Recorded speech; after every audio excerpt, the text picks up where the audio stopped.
Oke, kita sudah live ya.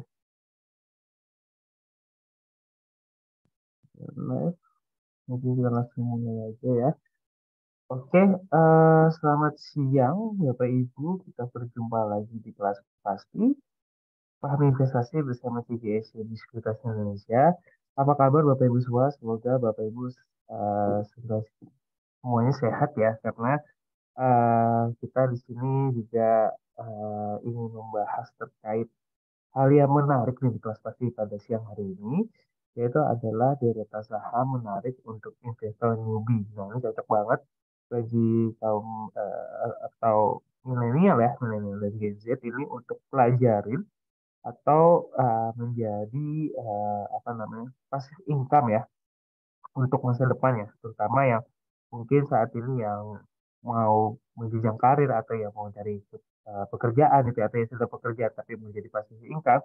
Ini cocok banget nih, Mbak Fani pada siang hari ini akan membahas terkait tema kita ya. Jadi selain Mbak Fani akan membahas terkait mekanisme investasi, dan Mbak Fani juga akan membahas terkait delta saham yang menarik tentunya. Oke, sebelum dimulai mungkin saya memperkenalkan diri terlebih dahulu ya. Perkenalkan, nama saya Wisnu Adi Kumara dari tim Digital Business dari CGS dan Sekuritas Indonesia yang akan membawakan sesi kedua ya Bapak Ibu. Nanti kita akan membahas dari platform, jadi dimantapkan dulu sama Mbak Fani terkait tema pada siang hari ini, terkait saham-saham yang menarik, dan nanti kita langsung belajar eksekusi bagaimana cara membeli saham di CGS dan di Sekuritas Indonesia. Nah, sebelum dimulai mungkin Bapak Ibu ya yang join pada siang hari ini. Jadi di sini kita ada website resmi ya dari PGS Sekuritas Indonesia tentunya.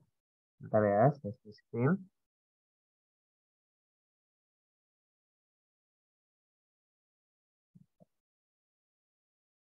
Saya screen terlebih dahulu. Jadi mungkin yang join pada siang hari ini yang belum buka akun atau yang belum jadi nasabah, kita mempunyai website resmi tentunya. Jadi Bapak Ibu bisa cek aja langsung di pgsymi.co.id. Nah, di sini menampilkan dari flyer-flyer yang biasanya kita mengadakan promo atau produk-produk kita atau penghargaan yang ada di CGCMB, karena kita perusahaan sekuritas terpercaya dan terbesar juga ya Bapak Ibu ya. Jadi nggak perlu diragukan lagi untuk buka rekening di kami, karena kita selain broker terbesar dan tentunya kita juga memberikan edukasi yang menarik setiap minggunya. Jadi selain edukasi, kita juga biasanya ada promo-promo menarik yang tentunya sayang banget nih untuk Bapak Ibu lewatkan. Jadi kalau sudah eh, apa namanya sudah buka akun, nanti kita akan ajarkan lebih lanjut dari teknikal, fundamental dan yang lain-lain. Jadi ketika sudah nasabah, kita sudah siapkan Bapak Ibu bisa bertransaksi atau bisa investasi saham secara jago ya nanti ya, secara gampang nanti gitu. Oke, untuk yang tadi saya bilang, di sini juga Bapak Ibu bisa belajar soal edukasi ya. Kalau sudah jadi nasabah, kayak Jumat kemarin, ini ada pasti untuk nasabah ya. Jadi kita buatkan khusus buat Bapak Ibu nanti untuk belajarin lebih lanjut ya. Biasanya di sini Bu Fani, Mas Kevin, dan Mas Haji itu membahas terkait. Nanti kalau sudah kita secara eh, jelas ya dan secara terperinci seperti itu, dan tentunya kalau misalnya di hari Senin ini kita ada kelas pasti gratis ya untuk Bapak Ibu yang join dari live Facebook maupun dari webinar Zoom ya. Itu Bapak Ibu bisa mempelajari atau bisa bertanya-tanya terkait seputar basic-basic aja gitu. Tapi kalau misalnya yang join pada siang hari ini mau menanyakan lebih detail kepada Bapak ini, monggo bisa ditanyakan saja biar kita bisa sama-sama belajar seperti itu. Lalu di sini kita juga dari riset ya. Di sini kita menampilkan dari eh, saham-saham pilihan ya. Jadi kayak misalnya Bukalapak, Indonesia Hospital, Bang Arto, itu kita bisa meriset dari emiten kita atau berita pasar modal di sini. Nah, di sini kita akan mengupdate berita pilihan kita yang tentunya menarik sekali, yang saya banget untuk dilewatkan. Jadi Bapak Ibu bisa melihat di sini ya, ada berita-berita terupdate ya, seperti itu. Dan di sini ada edukasi investasi seperti artikel tentang pasar modal. Jadi selain pasar modal, di sini juga ada kayak perencanaan keuangan segala macam. Di sini terlengkap dan jelas ya Bapak Ibu ya. Jadi bisa langsung baca aja dan bisa langsung kunjungi website kami seperti itu. Nah, Tunggu apa lagi nih? Jadi kita di sini sudah ada Mbak Fani yang siap memberikan materi pada siang hari ini. Mungkin langsung saja kita eh, masuk ke sesi pertama oleh Mbak Fani. Oke, Mbak Fani, waktu tempat dipersilakan. Oke, thank you untuk waktunya, Mas Wisnu ya. Dan halo nih teman-teman semua, selamat siang, selamat bergabung bersama kami di kelas pasti ya, paham investasi. Nah, mungkin beberapa dari kalian udah sering ketemu saya ya, udah tahu nih nama saya. Tapi mungkin ada juga teman-teman yang belum kenal gitu ya. Jadi perkenalkan, nama saya Vanessa Herman, saya Head of Data Research dari CGSCMB Sekuritas Indonesia. Dan hari ini kita mau bahas apa nih? Jadi kalau biasanya kalau teman-teman ikut kelas saya ini pasti pembahasannya agak-agak berat gitu ya biasanya ya. Nah, kali ini kita akan bahas yang lebih ringan nih, karena ini judulnya aja udah jelas ya. Deretan saham menarik untuk investor newbie. Nah, nanti jadi silakan untuk teman-teman kalau misalkan ada pertanyaan, ini boleh banget langsung aja ditulisin di kolom Q&A ya, yang nanti akan bisa kita bahas. Oke, karena ini untuk investor newbie ya, jadi kita akan bahas dulu nih dari awal. Kita akan bahas gimana sih cara pintar mengelola finansial. Karena mungkin ada sebagian milenial, tapi sebagian yang nonton juga mungkin udah bukan generasi milenial gitu ya. Tapi nggak masalah, karena ini intinya adalah gimana sih cara kita mengelola finansial ya. Kemudian next adalah kita harus mengenali ini profil resiko gitu ya. Sebelum nanti kita mulai investasi, kemudian konsep dasar untuk investasi saham, dan juga pastinya kita akan masuk ke deretan saham pilihan ya. Nah, biasanya nih kalau misalkan teman-teman milenial ya, jadi terkenal itu istilah yang namanya BPJS atau budget pas-pasan tapi jiwanya sosialita gitu ya. Jadi pengennya nih kalau bisa kita bisa hang out gitu ya di kafe-kafe yang ternama, yang lagi apa ya hits banget karena Instagramable dan sebagainya gitu ya. Tapi budgetnya nih sebetulnya pas-pasan gitu ya. Cuma kita memaksakan itu supaya kelihatan jadi sosialita gitu ya. Nah, ini sebetulnya positif atau enggak sih? Nah, jadi kalau misalkan kita mau mengelola finansial ya, ini harusnya nih ada sebagian kita sisihkan memang benar-benar untuk needs kita gitu ya. Let's say ini beda-beda sih ya rule-nya. Jadi ini bukan satu apa ya, bukan satu hal yang pakem gitu. Jadi harus misalkan nih 50% untuk needs ya, 20% harus untuk saving ya, nggak seperti itu gitu ya. Tergantung sebetulnya dengan kebutuhan masing-masing kalian seperti apa gitu ya. Tapi intinya adalah memang ada sebagian yang diporsikan untuk needs gitu ya. Kemudian ada yang di saving juga dan ada yang harus untuk kita investasikan gitu ya. Itu idealnya. Nah, kalau misalkan sesuai apa ya, mungkin bisa kita katakan sesuai teori gitu ya. Bisa jadi 50% itu kita sisihkan untuk kebutuhan teman-teman.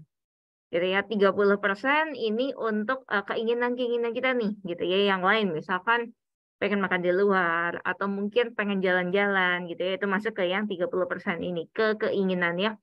Dan 20%-nya itu ditabung gitu ya.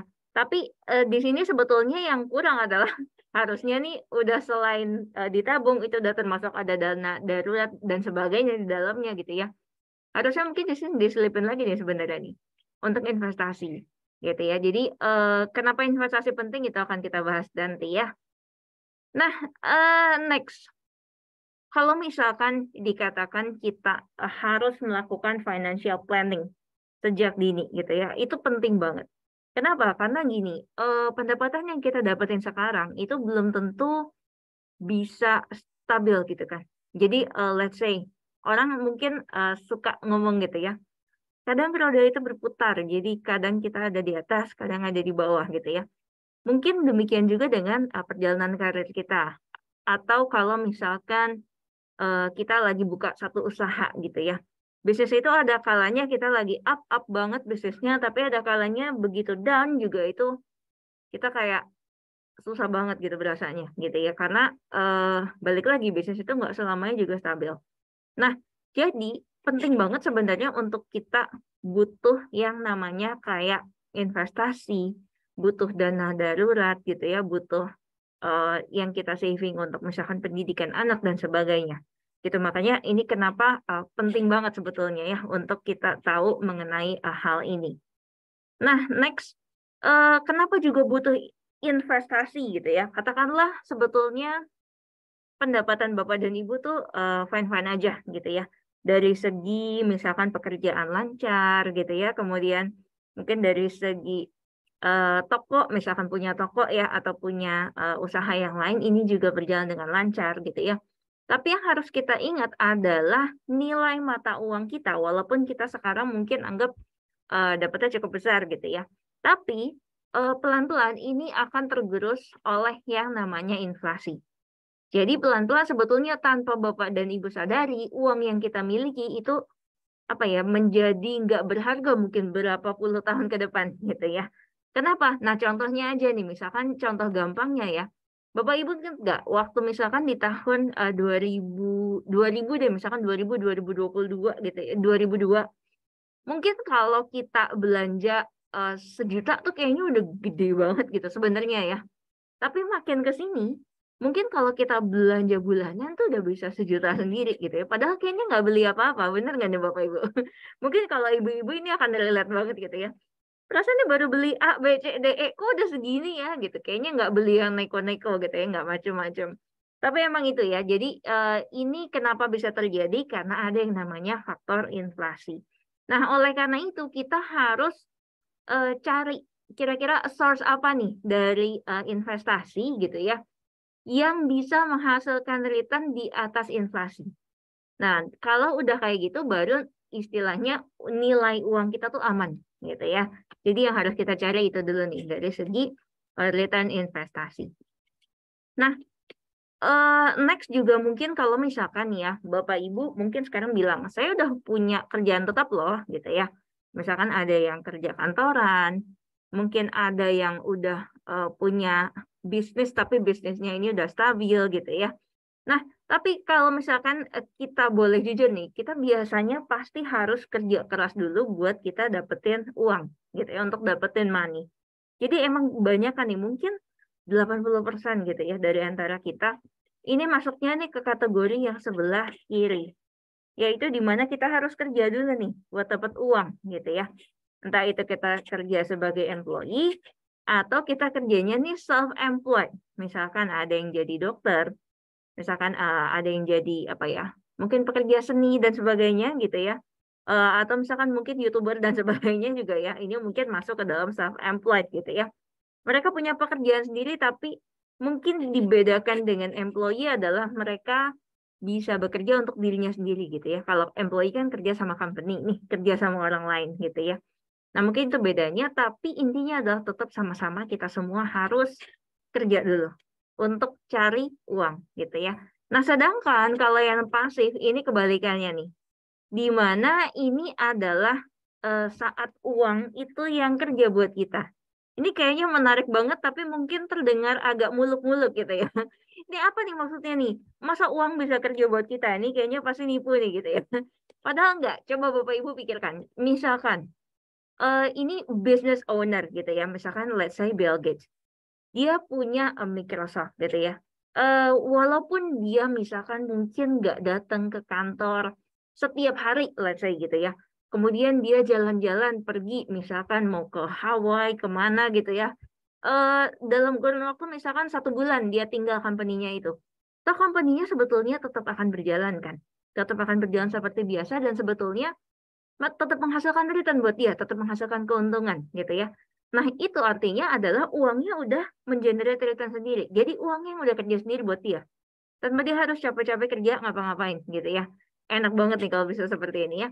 Cuma masalahnya adalah biasanya untuk kita bisa membangun suatu bisnis yang ibaratnya besar gitu ya. Mungkin ini lagi banyak dibahas belakangan nih.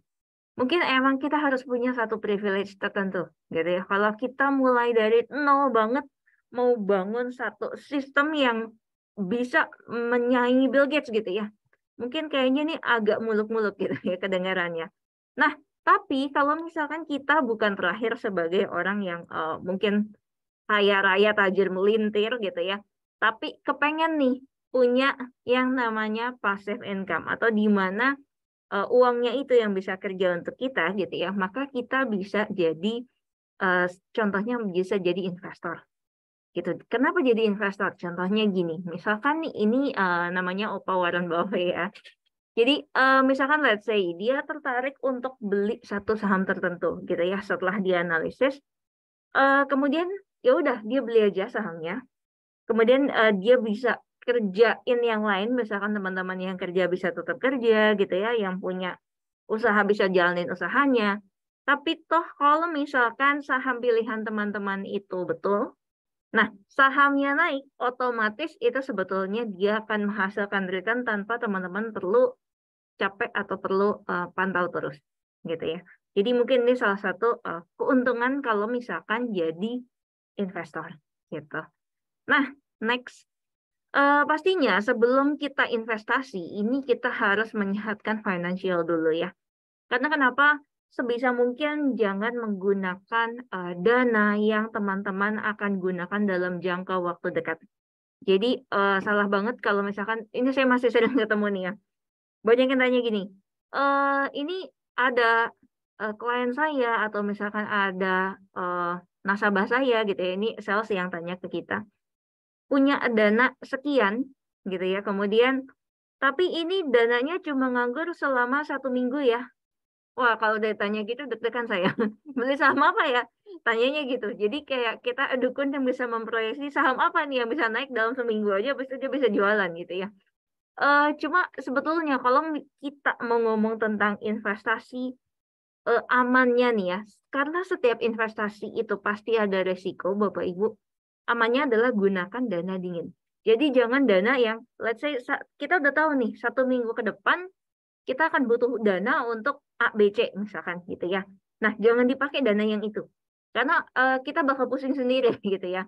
Contohnya kenapa? Karena saham fluktuatif, misalkan sekarang nih saya masih punya dana nih. Jadi misalkan anaknya mau masuk SMP gitu ya. Kemudian uang masuknya katakanlah uang pangkalnya 50 juta misalkan. Kemudian otomatis di tabungan dia lagi nganggur dong gitu ya, sekarang ada 50 juta.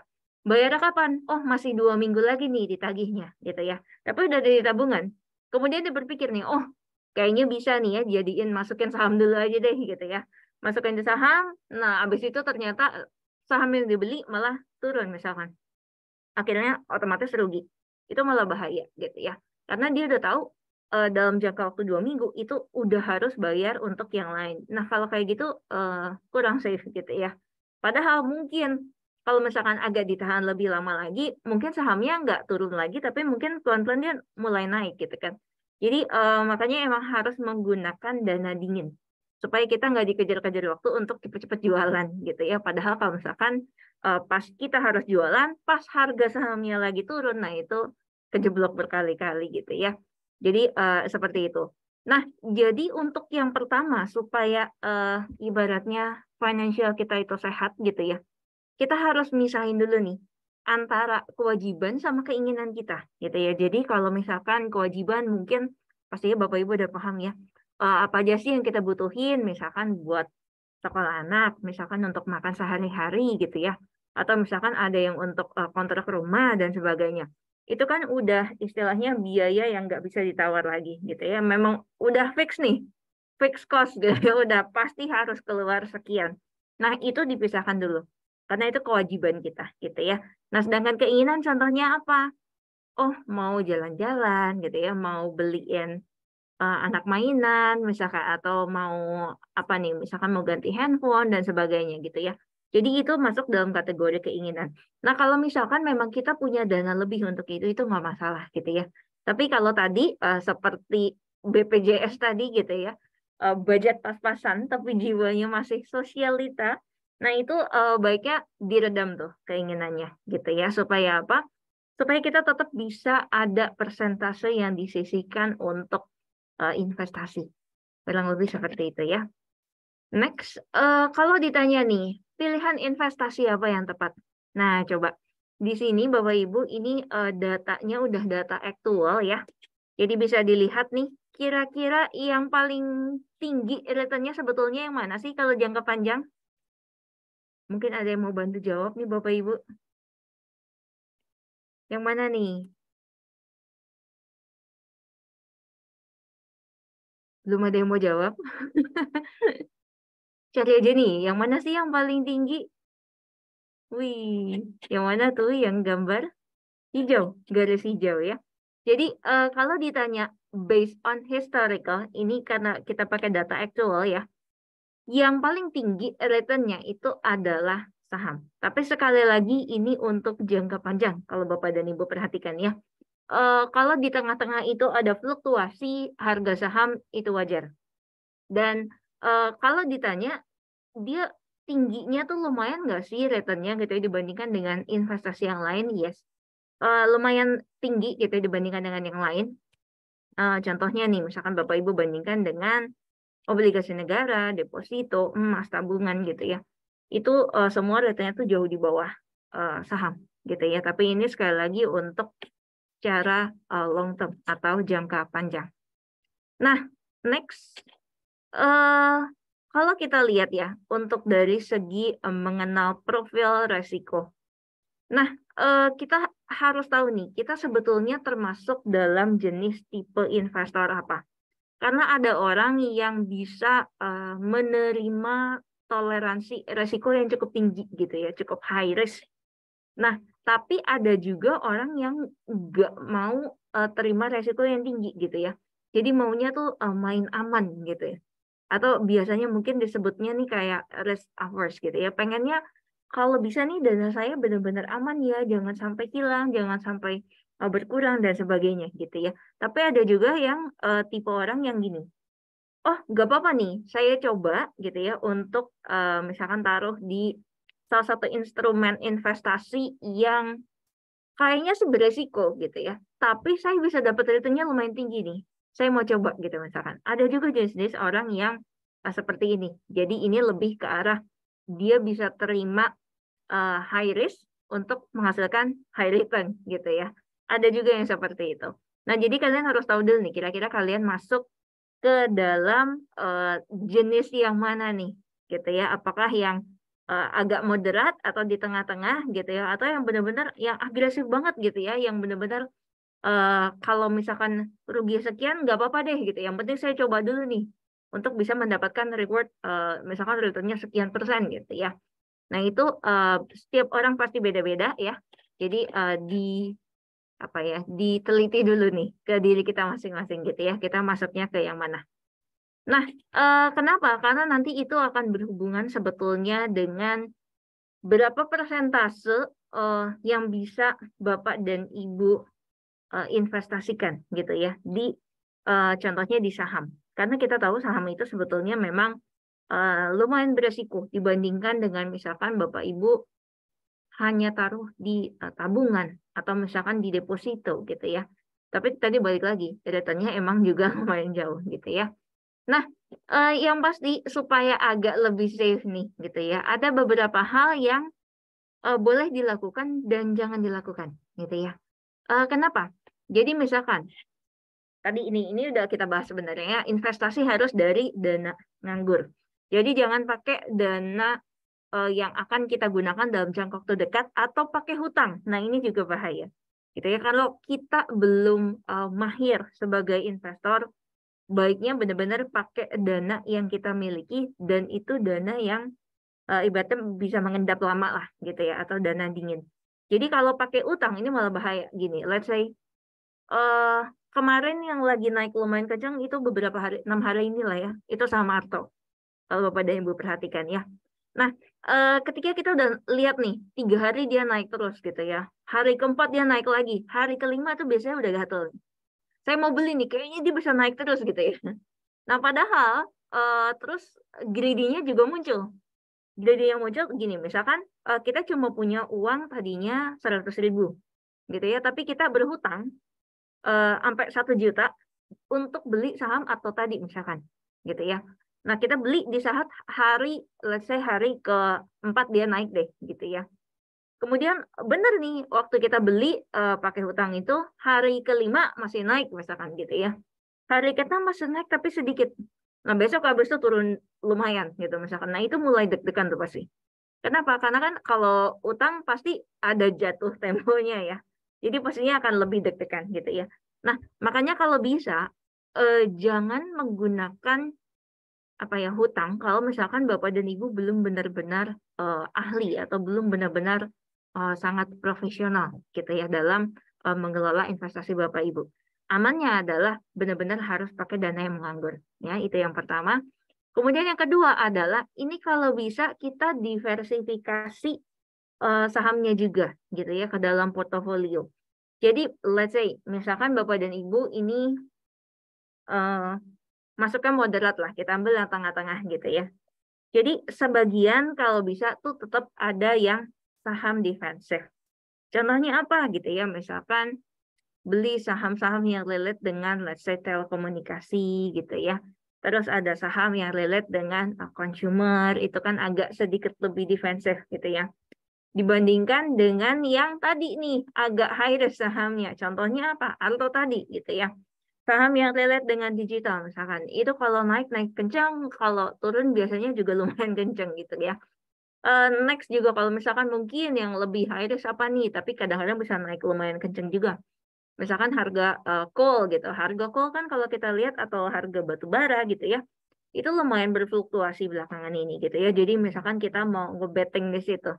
Gitu ya. Ini kayaknya bisa naik nih, harga coal udah turun 2 hari berturut-turut gitu ya. Coba deh saya masuk ke saham A atau saham B gitu ya, supaya kayaknya nih besok kalau harganya naik, saham saya juga bisa naik gitu ya. Nah, itu masuk yang high risk. Jadi baiknya dalam satu portofolio saham pun itu dibagi gitu ya. Jadi ada yang defensif, ada yang lebih beresiko gitu. Karena kalau dana kita itu kita masukin ke satu saham aja gitu ya. Let's say misalkan kita masukin cuma ke big banks, let's say ya. Big banks, padahal kalau Bapak dan Ibu perhatikan belakangan ini cenderung sideways aja geraknya. Gitu ya. Jadi kita nggak dapat return gain dari mana-mana karena ya udah sahamnya lagi sideways aja geraknya, nggak kemana-mana gitu ya. Nah, sedangkan kalau misalkan kita terlalu agresif cuma di satu saham, misalkan di Ato tadi gitu ya, kita all in di situ. Nah, ternyata kalau dia tiba-tiba koreksi gimana? Udah nggak ada apa ya, udah nggak ada yang bisa nolongin lagi gitu kan, nggak ada saham lain yang bisa mengadjust return kita gitu. Jadi makanya harus diversifikasi gitu ya. Dan next adalah ini jangan sampai kita beli saham cuma karena kita dengar gosip-gosip tetangga. Contohnya apa? Misalkan sekarang saya tahu banyak banget ada apa ya, kayak misalkan eh, mungkin ada seminar yang gratis gitu ya, mungkin ada juga yang berbayar, dan ada banyak macam-macam lah ya. Intinya adalah mereka semua tuh jualan bahwa saham ini baik, beli yang ini gitu ya. Jangan sampai kita benar-benar cuma terpaku, oh kayaknya dia benar gitu ya, terus kita beli. Nah, kadang-kadang itu kita harus menyocokkan juga nih gitu ya. Masuk akal nggak sih yang dibilang gitu ya? Apakah memang secara fundamental saham ini oke nggak gitu. Kemudian yang kedua, mungkin kita bisa lihat juga nih dari segi teknikal gitu ya. Yang dia ngomong ini benar nggak ya? Kalau masuk akal nggak nih kalau saya masuk di harga sekarang? Karena ada juga tipe-tipe yang justru mereka begitu, habis itu mereka jualan, kita yang beli, kita yang nyangkut. Gitu kan. Jadi makanya kita harus saling menyesuaikan juga dengan analisis kita sendiri gitu ya. Secara fundamental gimana, secara teknikal masuk akal atau enggak. Gitu ya. Kalau misalkan masih masuk akal, go ahead gitu ya. Kita boleh coba. Karena kan berarti dikasih clue gitu ya. Tapi kalau kelihatannya ini kayak udah naiknya lumayan deh. Masa sih baru suruh beli sekarang gitu. Nah, itu kan udah warning gitu ya, agak hati-hati. Jadi itu bisa Bapak dan Ibu juga buat keputusan sendiri nih gitu ya. Kalau udah menganalisis. Dan next, yang pasti adalah ini saatnya action. Kenapa? Karena kalau kita cuma, ini juga pernah ada nih ya, pernah ada case. Jadi Bapak atau Ibu ini tuh rajin banget ikutin gitu ya, dari awal sampai akhir. kelas-kelas kita semuanya misalkan gitu ya. Tapi nggak pernah nyoba. Kenapa? Karena takut gitu ya. Berasanya bahwa kayaknya saya masih belum cukup ilmu deh. Masih begini, begitu gitu ya. Masih harus belajar dulu apa sebagainya. Tapi nggak pernah mau mulai. Nah, ini juga salah gitu ya. Karena sebetulnya yang paling baik adalah kita harus belajar sambil langsung terjun di situ. Itu biasanya akan lebih kena tuh gitu ya pembelajarannya. Kalau misalkan takut nggak apa-apa. Mungkin misalkan belinya nggak usah banyak-banyak gitu ya. Misalkan 1 lot, 2 lot. Yang penting itu buat belajar dan kita tahu kalau kita gini, oh kita rugi nih gitu ya. Kalau kita begini caranya, oh ini untung nih, ini bagus gitu ya. Nah itu boleh dipertahankan. Nanti baru pelan-pelan bisa tambah modal gitu ya. Mungkin ini salah satu tips juga untuk Bapak dan Ibu. Oke, next. Nah, konsep dasar saham sebetulnya gimana sih? Jadi intinya adalah misalkan gini. Katakanlah ini Kak Siji, dia pengen buka satu coffee shop gitu ya. Kemudian tapi dia nih nggak punya cukup dana untuk buka satu coffee shop ini. Karena dia butuh 8 juta nih ya. Nah, kemudian akhirnya yang dia lakukan adalah dia ajak nih teman-temannya gitu ya. Gabung mau nggak apa ya ibaratnya joinan sama dia atau patungan gitu ya. Akhirnya dia ajak 7 temannya yang lain gitu dan akhirnya ini masing-masing taruh 1 juta ke dia gitu ya ke si G tadi. Dan akhirnya dia punya dong 8 jutanya dan kemudian katakanlah kafe kecilnya ini lumayan berkembang gitu ya. Yang tadinya secara nilai dari 8 juta ini bisa naik jadi 16 juta. Dan otomatis berarti yang tadi teman-temannya punya saham di kafe kecil tadi gitu ya, ibaratnya itu punya kepemilikan di situ 1 juta, otomatis value-nya naik kan, 2 kali lipat gitu ya, jadi 2 juta. Nah, katakanlah temannya ini akhirnya mau jual kepemilikannya ke temannya lagi yang lain gitu ya, di harga 2 juta atau mungkin di atas 2 juta. Dan mungkin ada teman lain yang mau gitu ya, karena ngelihat bahwa oh bisnis ini masih potensial kok, dia masih bisa naik bla bla bla gitu ya. Jadi ini mungkin aja nih dia jual ke orang lain di harga akhirnya 2 juta dan otomatis berarti dia untung 1 juta gitu ya. Nah, sebetulnya kurang lebih adalah saham juga seperti ini gitu ya. Jadi Kak Siji ini bisa kita umpamakan dengan emiten gitu ya. Emiten yang ingin mungkin mengembangkan usahanya gitu ya, tapi dia ngajak orang-orang untuk investasi nih di dia gitu ya. Dan kalau kita investasi di dia, kemudian let's say sahamnya itu bisnisnya berkembang gitu ya. Otomatis biasanya bisnis berkembang, sahamnya juga harganya naik gitu. Dan ketika harganya naik itu kita bisa jual. Dan itu kita dapetin namanya capital gain atau keuntungan gitu ya. Jadi kurang lebih seperti itu dan kita bisa jual saham kita ke siapapun sebetulnya. Karena saham itu pada dasarnya liquid gitu ya. Tapi memang ada beberapa saham yang nggak liquid. Jadi Bapak dan Ibu juga ini harus perhatikan nih, benar-benar pilihlah saham yang liquid gitu ya. Oke, ini adalah keuntungan saham yang tadi sempat saya sebutkan. Jadi pertama ada dapat dari selisih harga beli dan juga harga jual atau tadi capital gain gitu ya. Jadi kalau misalkan let's say Bapak dan Ibu beli saham A di harga 200 misalkan gitu ya. Kemudian sahamnya naik jadi 250, nah maka itu 50-nya tadi ini masuk dalam capital gain atau selisih harga harga jual dan harga beli Bapak Ibu gitu ya. Kemudian next pastinya sebetulnya saham itu likuiditasnya tinggi. Kalau ditanya gimana sih cara cari saham yang punya likuiditas yang tinggi gitu ya. Kalau nggak mau pusing sebetulnya lihat aja kayak saham-saham di IDX 30, saham-saham LQ45, nah itu udah pasti sahamnya liquid gitu ya. Kemudian next nggak perlu khawatir kalau ini adalah investasi bodong. Karena kan biasanya nih ya, katanya kalau high risk, high return itu biasanya investasi bodong gitu ya. Ada yang ngomong gitu. Ada juga yang bilang mungkin ini kalau orang yang belum benar-benar teredukasi tentang saham, ada yang bilang tuh kayak saham itu judi. Gitu. Jadi emang macam-macam nih gitu ya. Kalau misalkan belum paham mengenai investasi ini gitu. Tapi Bapak dan Ibu nggak perlu khawatir karena ini memang kita diawasi oleh OJK gitu ya. Kemudian kita juga bisa dapetin yang namanya dividen. Nah, dividen itu apa sih? Ini sebetulnya adalah pembagian keuntungan gitu ya, yang dibagikan oleh si company kepada pemegang sahamnya. Jadi selain tadi dapat capital gain gitu ya, selisih harga jual dan beli, ini juga bisa dapat keuntungan dividen. Jadi bisa dapat dua nih sekaligus gitu ya. Cuma memang tidak setiap emiten itu akan membagikan dividen secara rutin.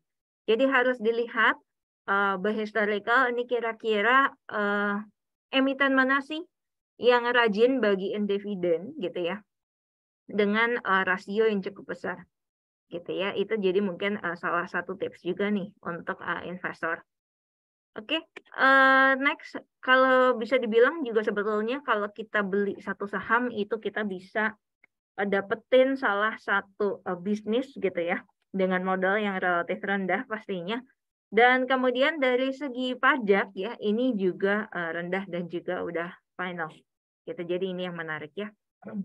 Next, ini kalau misalkan Bapak dan Ibu lihat dari segi study case ya. Jadi let's say dia udah mulai investasi nih ya Pak Anto nih. Dengan penghasilan 15 juta, dia investasi tiap bulan gitu. Intinya 1 juta dia tabung, 1 juta ditaruh dibelikan saham BBRI gitu ya. Nah, kira-kira berapa sih hasilnya dari tahun 2018 sampai tahun 2021? Ini kita pakai data aktual ya Bapak Ibu ya.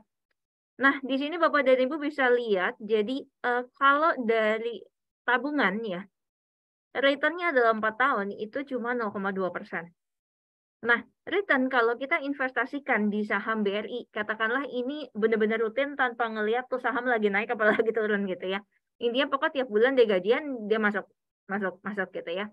Itu ternyata return-nya 29,3%.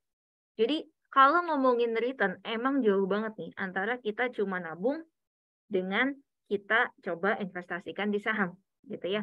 Dan balik lagi, kalau misalkan kita mau nilai uang kita itu nggak tergerus, kita harus cari mana kira-kira apa ya, instrumen investasi gitu ya yang bisa menghasilkan return di atas inflasi. Jadi kalau inflasi kita katakanlah patokannya 4% gitu ya, kita harus cari investasi yang menghasilkan return di atas 4%.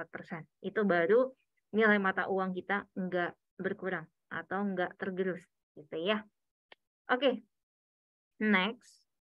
Nah, kalau kita ngomongin saham pilihan, nah sekarang gimana sih kira-kira saham pilihan yang menarik gitu ya? Kita ngelihat sebetulnya di tengah kondisi market saat ini yang paling penting adalah faktor election. Mungkin ini adalah faktor yang paling mungkin ditunggu-tunggu juga gitu ya oleh investor ya. Jadi kita coba cari kira-kira yang mana sih yang relate dengan election play gitu ya, yang diuntungkan dengan makin mendekati pemilu. Kenapa? Karena kalau kita lihat dari data historical Bapak Ibu, ternyata kalau satu kuartal gitu ya mendekati sebelum pemilu dan juga di first quarter atau kuartal pertama ketika tahun pemilu gitu ya, itu biasanya consumption-nya itu tumbuh cukup besar gitu. Dan makanya kalau kita lihat ini kan udah deket-deket pemilu kan udah tinggal bulan Februari ya tahun depan. Jadi udah mulai makanya mungkin kita lihat ya lumayan kuat kan beberapa waktu lalu untuk saham-saham emiten consumer goods gitu ya. Tapi khususnya yang kita akan cermati adalah dari segi ICBP dan juga MYOR atau Mayora ya. Dan kalau ditanya target price kita di berapa, nah ini Bapak dan Ibu bisa perhatikan ICBP di 11.000 dan MYR di 1.800 ya. Oke, next. Kalau misalkan kita tanya ya, kenapa cuma ICBP dan MYR gitu? Kenapa misalkan ada juga nih teman-teman investor yang kadang suka tanya ya, kenapa nggak Unilever? Padahal Unilever tuh ibaratnya belum terlalu naik-naik banget nih, masih lagging banget gitu ya. Kenapa nggak coba beli yang itu? Kenapa beli yang udah naik misalkan? Nah, sebetulnya itu ada patokannya gitu ya. Kalau misalkan Bapak dan Ibu lihat dari grafik ini, kira-kira yang naik lebih tinggi penjualan yang mana nih? Penjualan dari makanan atau non-makanan? Nah, kalau dilihat ini kan yang naik nih dari penjualan makanan yang mendominasi gitu ya dibandingkan dengan yang non-food. Nah, makanya kita lebih relate cari yang memang dia jualnya makanan, bukan non-food. Kalau misalkan let's say kayak Unilever itu kan bukan jual makanan gitu ya. Misalkan dia lebih ke arah personal care, misalkan pasta gigi dan sebagainya gitu ya. Jadi makanya kita nggak ke situ. Dan kalau misalkan dilihat emang belakangan ini penjualan di minimarket itu lumayan membaik gitu ya. Kalau ditanya kenapa, sebetulnya karena gini, memang ketika kita memasuki tahun ini gitu ya kan udah banyak nih yang bilang, "Oh, hati-hati, bisa terjadi potensi resesi, kemudian ada perlambatan ekonomi dan sebagainya," gitu ya. Dan ini memang mulai kelihatan kenapa, karena daya belinya itu sebetulnya nih masih agak melambat, gitu ya. Jadi, ini kelihatan di, apa ya, penjualan dari minimarket. Kenapa? Karena minimarket itu kan jual dia dalam size yang kecil-kecil. Jadi bukan jual dalam, bulk size gitu ya. Nah, kalau biasanya orang yang lebih, kayak segmen menengah ke atas, mungkin sekali belanja tuh dia belinya tuh yang dalam jumlah yang banyak dan, besar gitu kan. Jadi lebih kayak mungkin beli sabun apa gitu, misalkan belinya udah seliter, 2 liter gitu kan. Nah, tapi kalau misalkan, orang-orang dengan middle low income, itu biasanya mereka dapat berapa hari itu yang mereka belanjain di minimarket. Dan biasanya minimarket itu pun jualnya dalam, sasetan yang kecil-kecil gitu ya. Jadi, misalkan mungkin rinso 1 saset misalkan gitu ya, atau, sampo juga ada yang sasetan kayak gitu. Jadi emang, ini juga mencerminkan sebetulnya bahwa memang daya beli itu masih cukup, bisa dikatakan cukup struggle gitu ya, belum benar-benar, membaik banget gitu ya. Nah, next, kalau misalkan kita lihat kenapa topik kita adalah salah satunya Mayora, karena kalau kita lihat, dari segi net profit-nya itu lumayan naiknya ya. Dan ini kenaikannya itu di atas konsensus. Jadi konsensus itu apa? Jadi maksudnya gini, misalkan si analis, ada beberapa analis nih yang meng-cover saham MYR gitu ya. Kemudian, mereka mengatakan, "Oh, target price-nya itu, harusnya sekian," gitu ya. Ekspektasi mereka net profit-nya naiknya sekian gitu. Nah, ternyata ini, biasanya kalau rata-rata itu kan hanya 25% dari target di akhir tahun. Nah, ini di atas ekspektasi si analis-analis tadi gitu ya. Jadi, result di first Q itu udah 31% sendiri nih dari total sampai dengan akhir tahun gitu. Jadi artinya di atas ekspektasi mereka. Jadi itu sebetulnya positif gitu ya. Dan kalau misalkan Bapak dan Ibu perhatikan di sini, kenapa produk-produk dia itu juga lumayan menarik gitu ya. Kalau dilihat, Emyor ini punya cost itu emang cukup besar ke sales gitu. Jadi cost-nya kurang lebih tuh sekitar, hampir 80% to sales gitu ya. Dan, 80% dari cost, total cost-nya tadi itu adalah raw material. Dan padahal kita tahu ya kalau dari segi raw materials kita ngomongin misalkan, harga gandum dan sebagainya itu kan lagi lumayan pelan-pelan koreksi nih, gitu ya. Jadi sebetulnya malah positif buat dia. Karena tadi cost-nya itu gede ke sales. Nah, kalau cost-nya itu turun, berarti kan sales-nya juga misalkan harganya tetap gitu ya, kan dia nggak mungkin nih tiba-tiba pas turun, tiba-tiba dia nurunin harga signifikan gitu kan biasanya enggak ya. Pasti, mungkin harganya akan tetap, tapi cost-nya turun. Nah itu artinya justru akan positif untuk si margin, company gitu ya, jadi makanya ini menarik. Kemudian kalau kita lihat nih, Bapak Ibu, ini juga, dia punya market share yang menarik ya. Jadi kalau misalkan Bapak dan Ibu lihat nih, gambar-gambarnya ya, ini adalah produk dari Mayora, ini semua mungkin produk-produk yang kita kenal gitu ya. Jadi makanya nggak heran, biskuit itu mereka ranking pertama di market, terus kayak candy, coklat ya, kayak coki-coki, siapa sih yang nggak pernah makan gitu kan. Itu, semua ranking 1, Energen juga ya. Nah, untuk wafer itu, dia ranking 2 dan, kopi itu dia ranking 4 ya.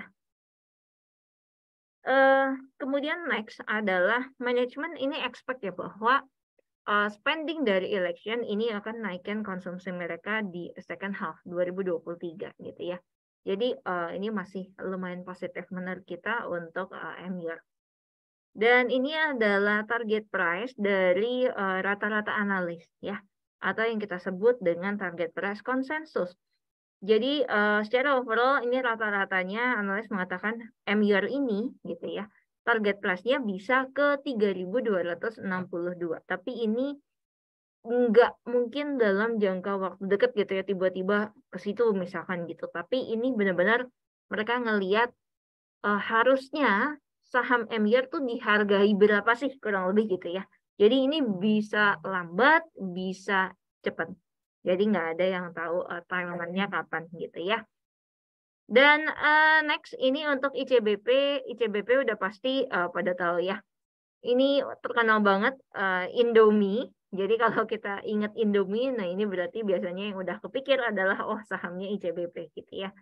Nah, noodles-nya sendiri ini kontribusinya kurang lebih sekitar 73% ke total sales.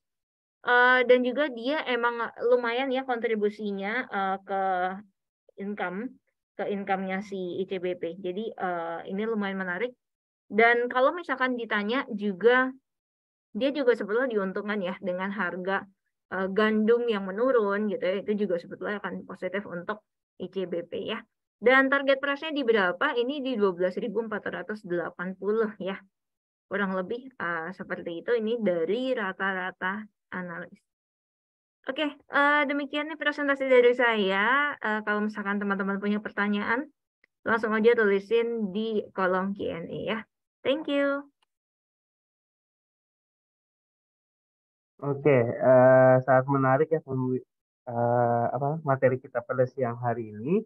Dan mungkin kalau misalnya Bapak Ibu ada pertanyaan nih seputar apa namanya materi kita pada siang hari ini, rekomendasi seperti itu ya. Tentunya Bapak Ibu bisa langsung tanyakan saja di kolom chat ya.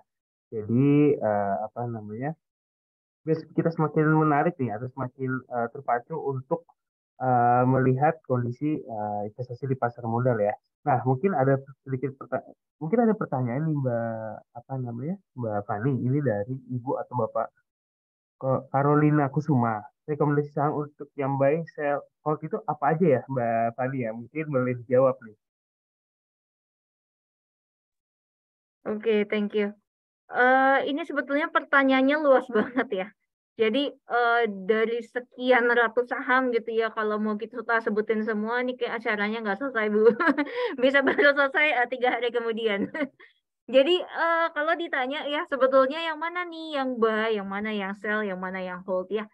Intinya adalah kita lihat aja gitu. Sebetulnya yang sekarang akan positif yang mana nih gitu ya.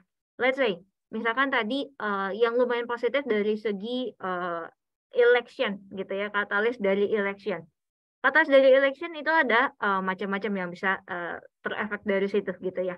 Misalkan dari segi consumer spending-nya bisa meningkat nih untuk yang segmen middle low gitu ya. Jadi yang kita bisa buy apa? Mungkin adalah yang memang relate dengan segmen middle low gitu ya. Contoh misalkan dari segi makanan itu tadi kita bisa lihat ada MYOR, misalkan dari ICBP gitu ya. Atau mungkin next dari segi perbankan.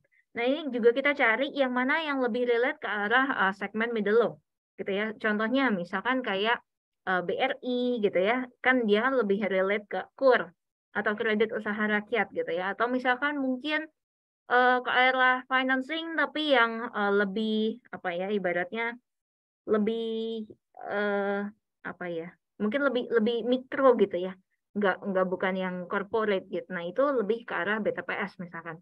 Jadi tergantung arahnya kemana gitu. Let's say mungkin lagi nih kalau misalkan kita ngomongin di second half gitu ya.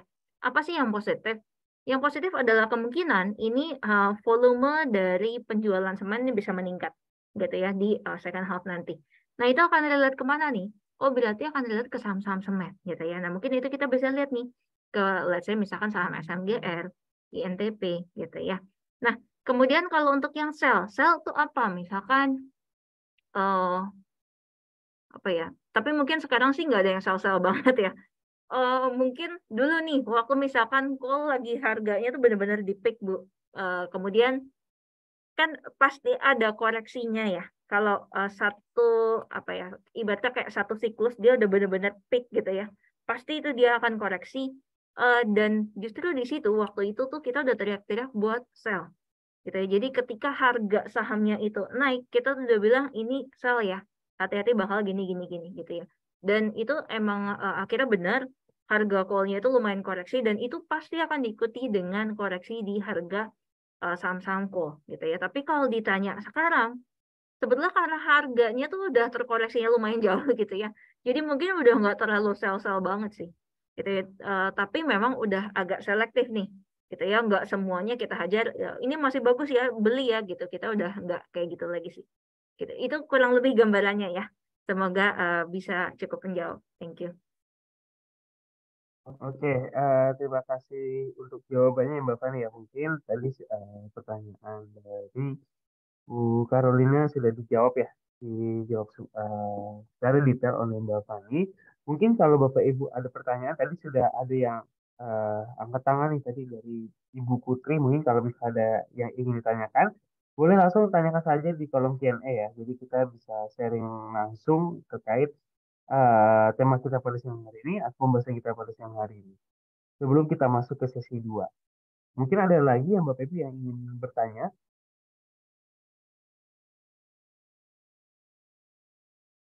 Oke, mungkin sudah tidak ada pertanyaan lagi ya. Mungkin untuk sesi satu eh, di, sudah ditutup ya Bapak Ibu ya. Mungkin terima kasih juga untuk Bapak Fani yang sudah membawakan materi pada siang hari ini.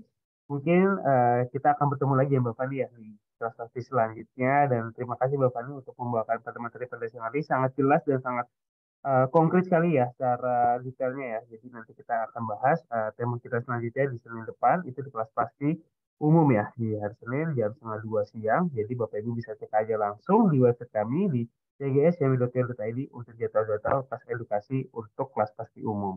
Oke, thank you Bapak nih untuk membawakan pada materi pada siang hari ini. Thank you. Bye-bye.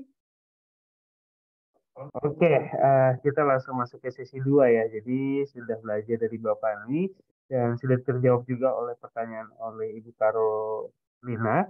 Mungkin kita akan masuk ke sesi 2 ya untuk apa namanya online trading bersama CGSM Sekuritas Indonesia.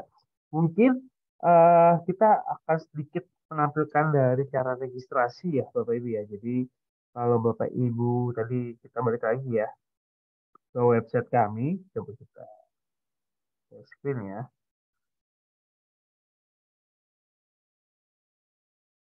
Oke, kita coba share screen di sini. Oke, jadi kalau misalnya kita share screen, Bapak Ibu bisa langsung ke menu register ya di sini. Nah, jadi kalau misalnya Bapak Ibu mungkin yang belum buka akun, bisa langsung registrasi aja di sini dengan masukkan alamat email ya.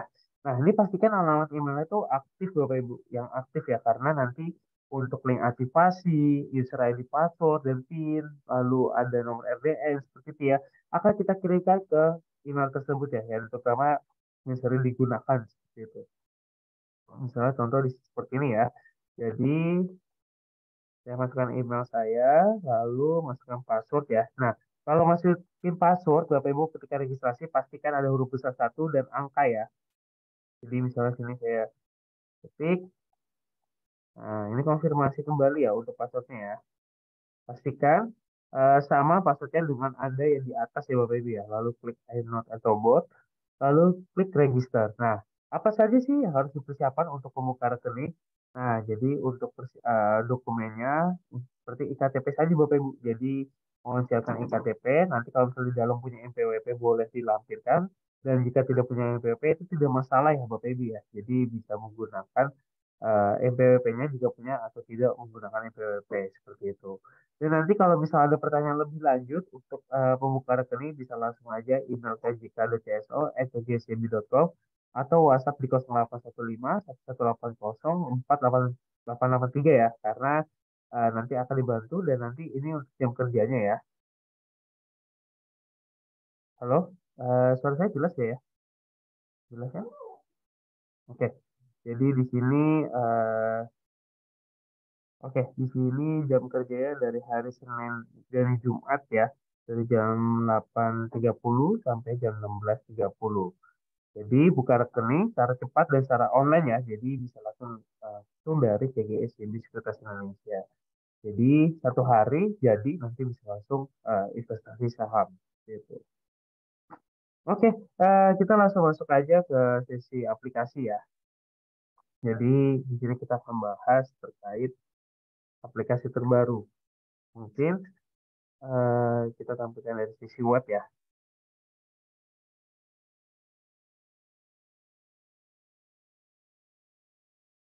Oke, kita jadi aku tampilkan di sini dari sisi web. Nah, kalau web di sini Bapak Ibu jadi ini adalah aplikasi terbaru ya. Jadi kalau misalnya saat ini Bapak Ibu belum buka rekening, dan mau coba experience untuk aplikasi terbaru, itu bisa memilih full online ketika registrasi ya. Kalau full service itu masih menggunakan aplikasi lama. Nah, bedanya apa sih full online dan full service itu ya? Nah, kalau full online itu Bapak Ibu bisa bertransaksi secara online ya, atau Bapak Ibu melakukan transaksi sendiri.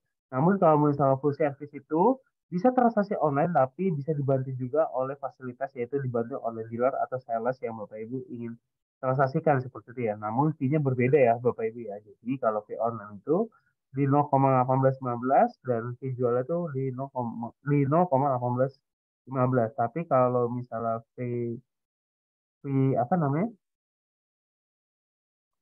Fee offline jadi ya kalau misalnya pakai menggunakan aplikasi sorry menggunakan bantuan dealer atau sales itu berbeda Bapak Ibu. Jadi kalau misalnya menggunakan fee yang offline atau telepon sales itu untuk belinya di 0,2522 dan jualnya di 0,355 seperti itu.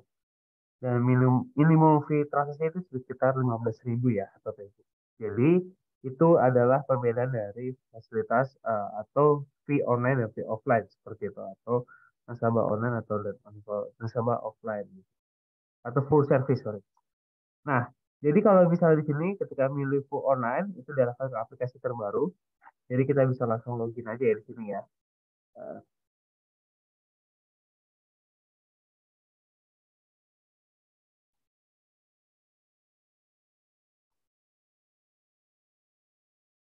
Oke, di sini kita langsung login ya Bapak Ibu ya. Nah, di sini ada 4 order book ya dan running trade ya. Jadi kalau misalnya di sini Bapak Ibu ada di mini market, di sini ada 4 order book Bapak Ibu. Jadi di sini nantikan dari harga last trade, lalu di sini juga ada buy atau sell ya ketika ingin melakukan pembelian atau penjualan saham. Lalu di sini ada harga open, harga pembukaan, harga tertinggi, harga terendah, dan preview cost ya. Jadi harga sebelumnya yang sudah close seperti itu ya, atau harga kemarin. Nah, kalau kita lihat di sini, ini harganya adalah harga pembuka Bapak Ibu. Yang tadi ketika hari Senin ya, atau hari ini dibuka jam 9, BBRI dibuka di harga 5.400 seperti itu ya. Harga tertingginya hanya di harga 5.400 dan harga terendahnya di 5.375 ya, seperti itu. Jadi kalau kita lihat di sini dari harga last trade-nya dengan harga open itu tidak jauh beda Bapak Ibu. Seperti itu ya. Nah, ini ada kerugiannya.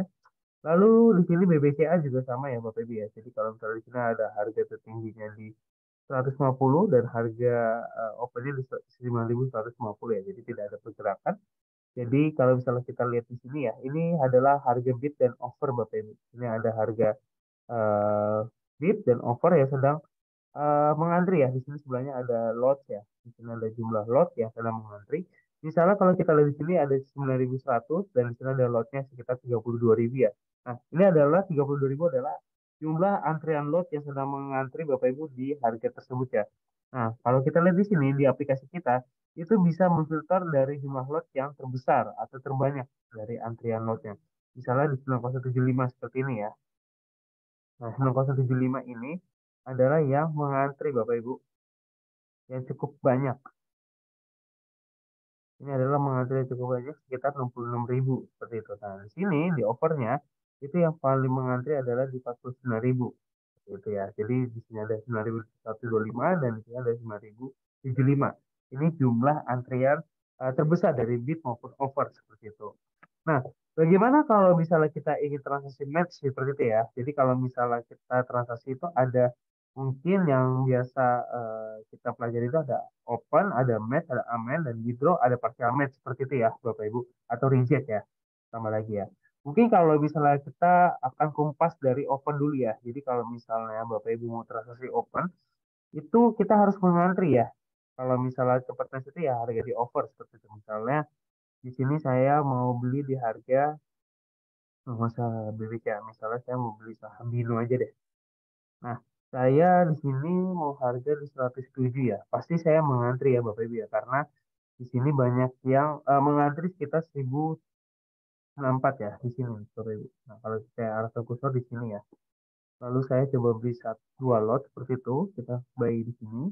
Lalu masukkan ke confirm. Oh, sorry. Ini,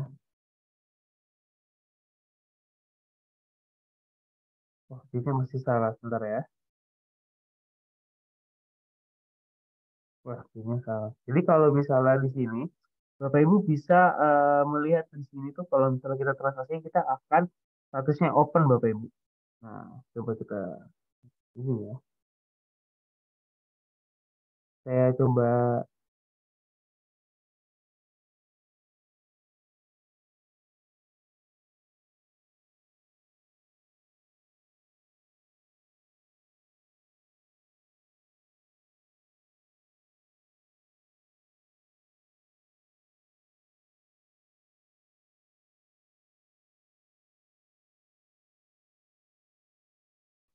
mungkin mohon maaf Bapak Ibu, mungkin pinnya masih berkendala ya di sini ya.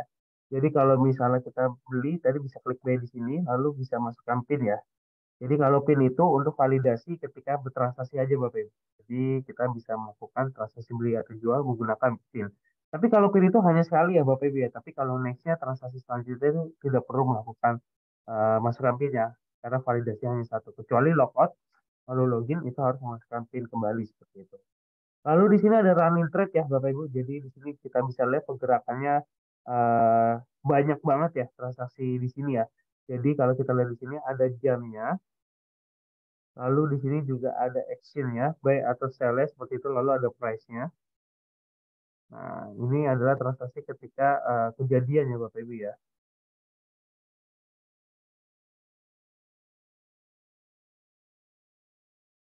Nah, di sini ada kejadiannya buy maupun sell ya, seperti itu. Beserta jumlah lotnya dan price-nya seperti itu.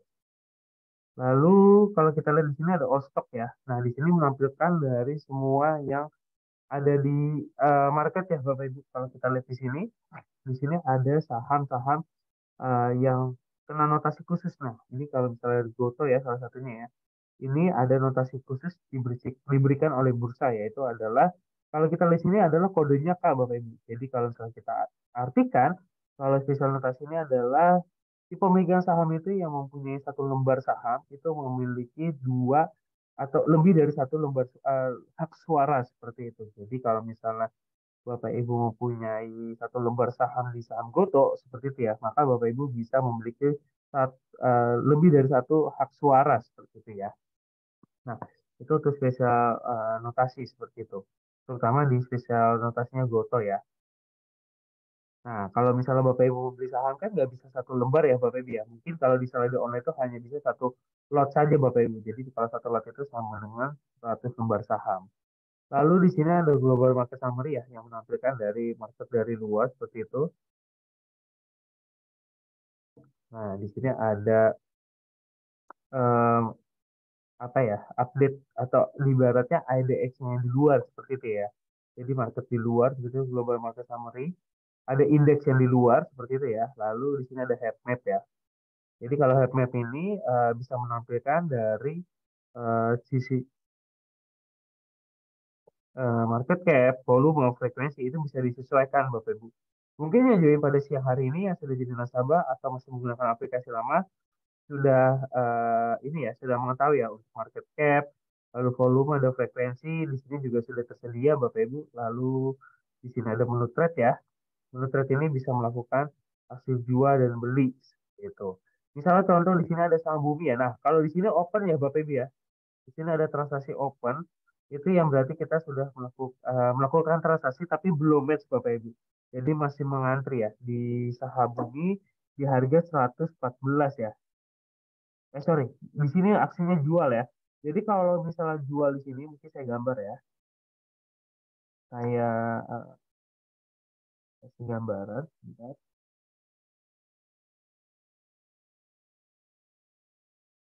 Eh,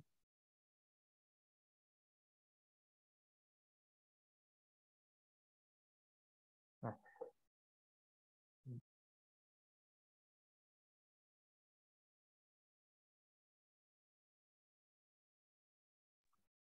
oke.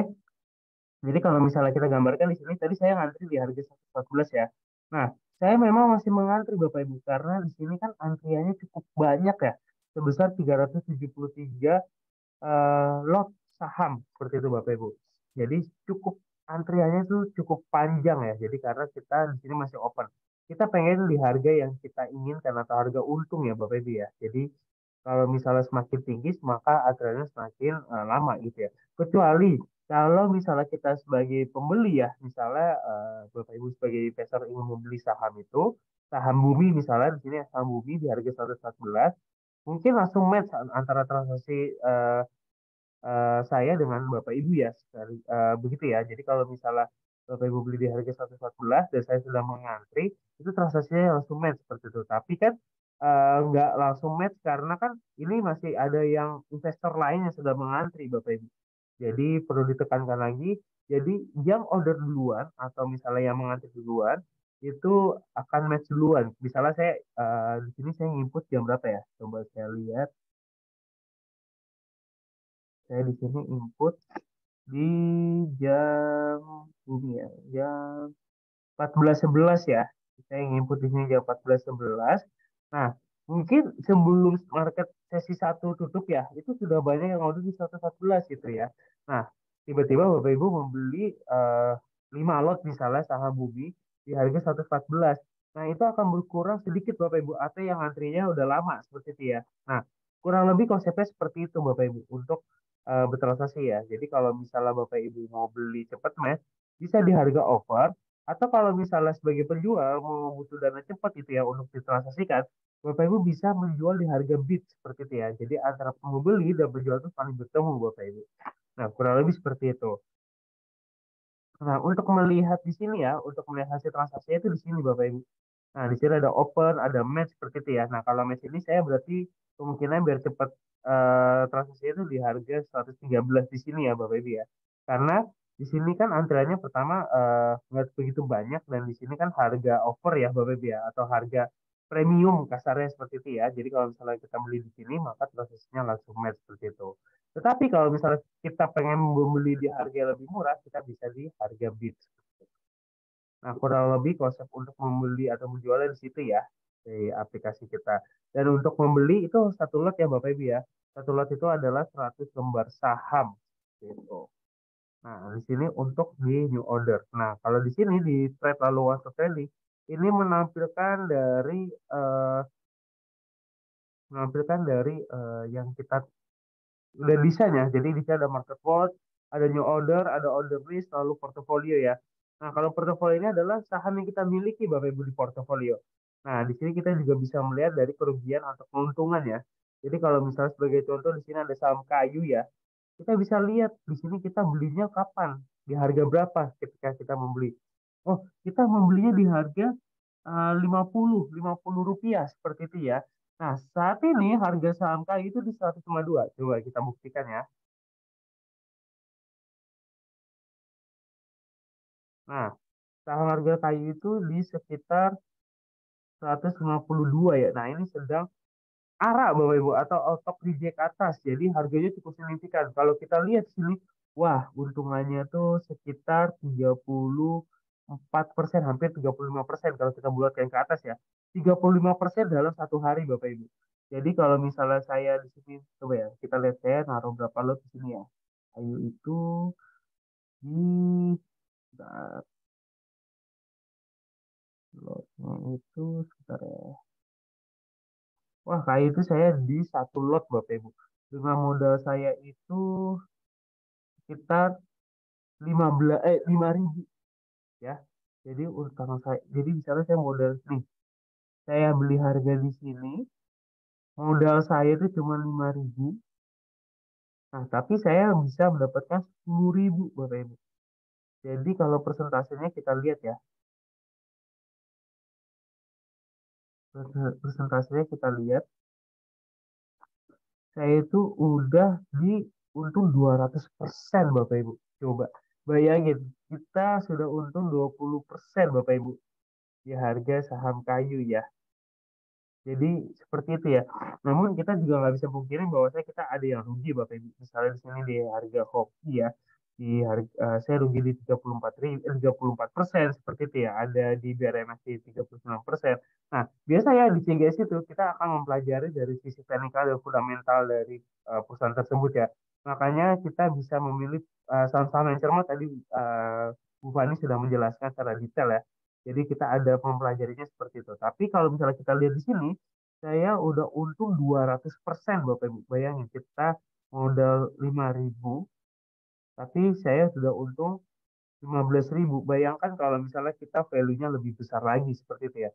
Kalau misalnya kita punya modal misalnya 5 juta, kita udah dapat kurang lebih misalnya 15 juta seperti itu ya Bapak Ibu. Jadi ini sangat sangat kenaikannya cukup signifikan untuk saham kayu ya. Jadi kita beli di 50 dan sekarang harganya itu di 100,2 gitu. Jadi kenaikannya cukup signifikan, sahamnya tuh cukup menarik untuk saham kayu gitu. Nah, ini untuk saham kayu, tapi ini bukan rekomendasi ya Bapak Ibu ya.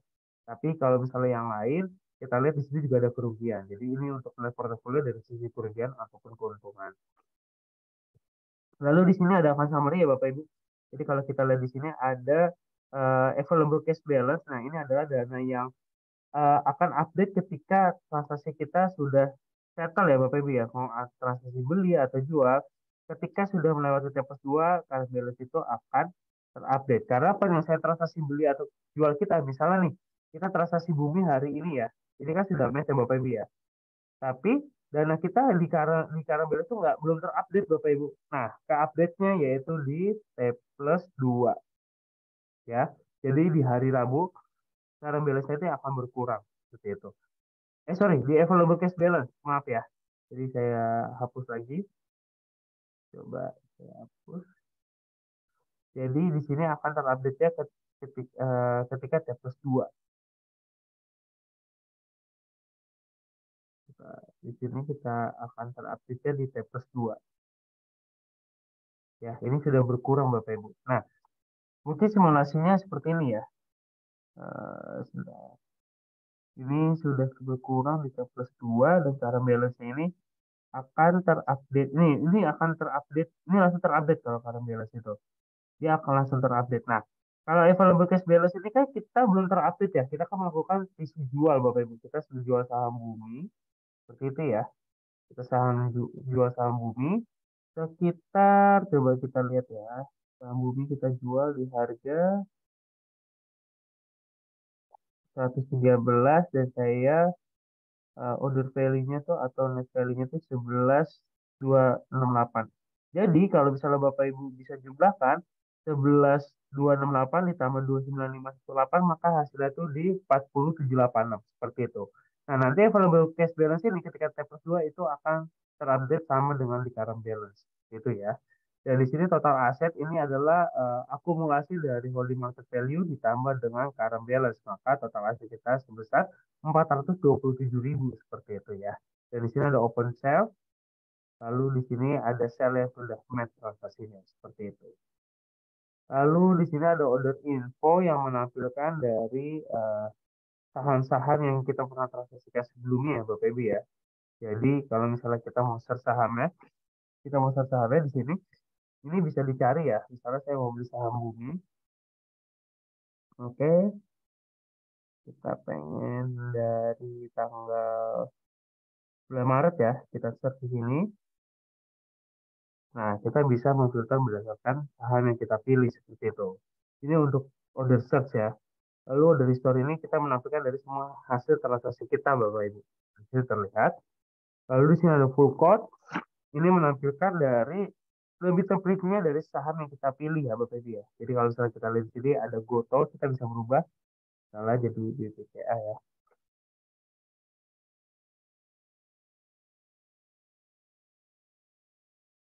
Nah, kita rubah jadi BBCA. Nah, di sini menampilkan dari sisi chart, DB price-nya, DB order-nya seperti itu ya. Maka di sini juga menampilkan running trade khusus saham BCA saja Bapak Ibu. Jadi kalau misalnya kita lihat running trade di sini, running trade di sini kan menampilkan semua saham ya Bapak Ibu ya. Nah, kalau misalnya untuk lebih spesifik lagi di Pokot Bapak Ibu. Jadi yang menampilkan saham-saham pilihan kita seperti itu. Lalu di sini ada company profile. Nah, di sini ada biodata atau misalnya company profile dari saham tersebut dan di sini datanya bersifat gratis ya Bapak Ibu ya, tanpa dipungut biaya.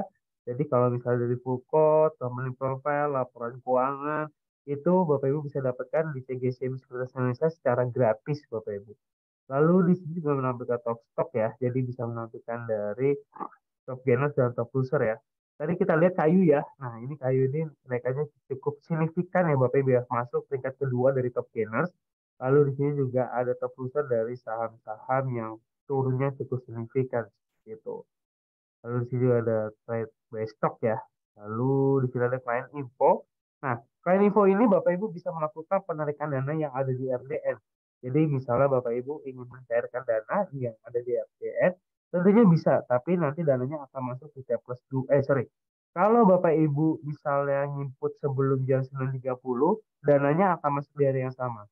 Namun kalau misalnya cut off time kita di jam 9.30 dan Bapak Ibu melakukan penarikan dana setelah jam 9.30, dananya akan diproses di keesokan harinya seperti itu. Misalnya sebagai contoh, Bapak Ibu melakukan penarikan dana di hari Jumat setelah jam 9.30.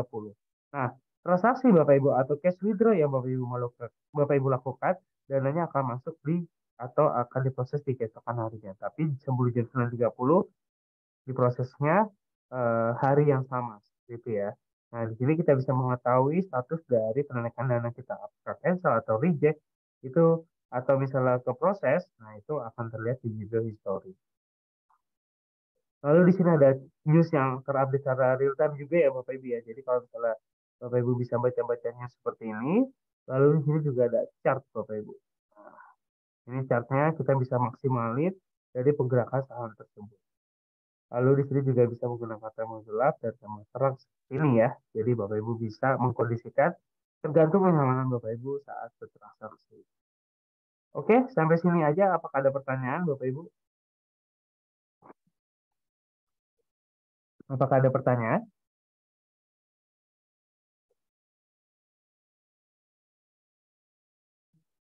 Oke, mungkin sudah cukup ya. Baik, terima kasih Bapak Ibu yang telah mengikuti kelas pasti Paham Investasi bersama CGSM di Sekuritas Indonesia. Sampai jumpa Bapak Ibu di kelas pasti selanjutnya dan tetap semangat ya Bapak Ibu ya dalam berinvestasi. Dan kami tunggu Bapak Ibu membuka rekening dan kita akan sharing-sharing lagi untuk di kelas pasti selanjutnya. Baik, terima kasih Bapak Ibu yang telah hadir dan mengikuti kelas pasti pada siang hari ini. Sampai jumpa di kelas pasti selanjutnya. Thank you Bapak Ibu semua.